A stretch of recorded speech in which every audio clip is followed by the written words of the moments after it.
بسم اللہ الرحمن الرحیم۔ السلام علیکم۔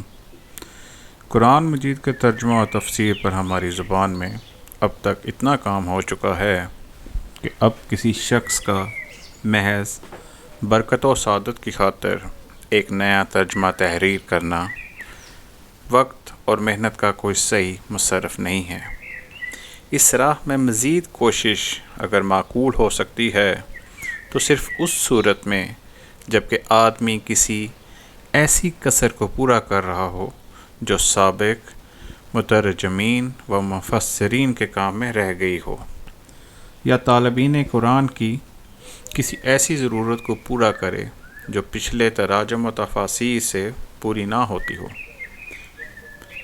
دراصل اسی بنیاد پر میں نے ایک مدت سے محسوس کیا کہ ہمارے عام تعلیم یافتہ لوگوں میں روح قرآن تک پہنچنے اور اس کتاب پاک کے حقیقی مدعا سے روشناس ہونے کی جو طلب پیدا ہو گئی ہے اور روز بروز بڑھ رہی ہے، وہ مترجمین مفسرین کی قابل قدر مساعی کے باوجود ہنوز تشنا ہے۔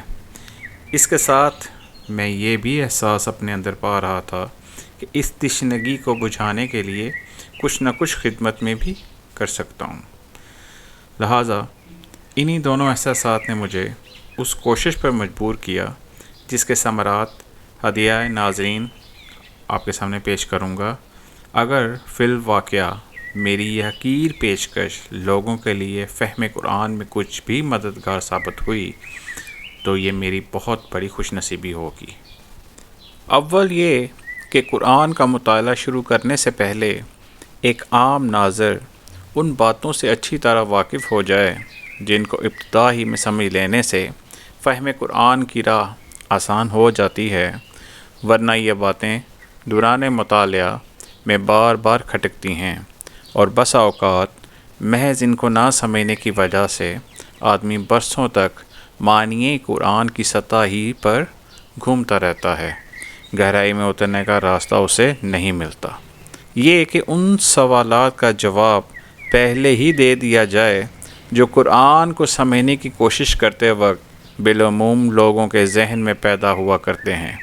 میں اس مقدمے میں صرف ان سوالات کا جواب دوں گا جو خود میرے ذہن میں اول پیدا ہوئے تھے یا جن سے بعد میں مجھ کو سابقہ پیش آیا۔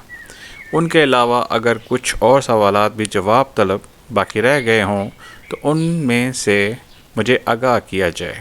ان کا جواب انشاءاللہ آئندہ میں آپ کو دے دوں گا۔ شکریہ۔